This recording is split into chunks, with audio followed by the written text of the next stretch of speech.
आज तू आम के बगीचा नीचा वाली है बिछा के तू कोरा रे। आज तू आम के बगीचा नीचा वाली है बिछा के तू कोरा रे। तो कोरा में लेके छाड़ा रे आम झोरा पिलाई बहुत तोरा रे। कोरा में लेके छाड़ा रे आम झोरा पिलाई बहुत तोरा रे।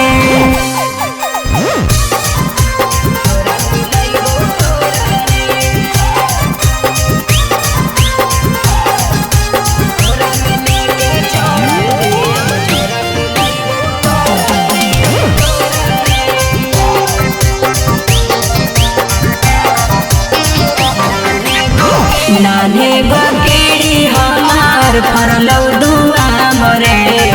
तो के तुड़ी है छाड़ा नहीं लगतौ दाम रे। लागो हौ छौड़ी खेला फिर गड़बड़ाई भी। थोड़ा सा सपोर्ट के मैटर हाई कोर्ट पहुँचाई भी। खुलम खुला प्यार जम के तू करी है रहतौ नहीं कोनो अगोरा रे।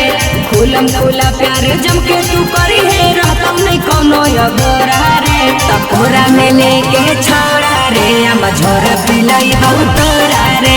कोरा में लेके छाड़ा रे आम झोरा पिलाई बहुत तोरा रे।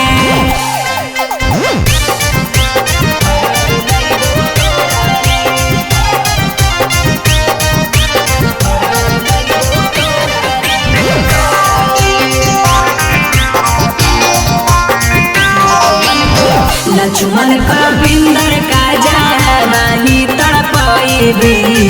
बच के बचा के काया चर डोलाई भी। जोगे बेशर्मी गर्मी ऐसे देखाई भी। भतरा के चीज का अपन यार पलूटाई भी।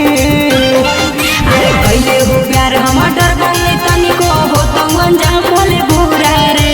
कैले हो प्यार हम डर बोले तनिको हो तो अंजाम भले बुरा रे। तो कोरा में लेके छाड़ा रे आम झोरा पिलाई बहुत तोरा रे। कोरा में लेके छाड़ा रे आम झोरा पिलाई बहुत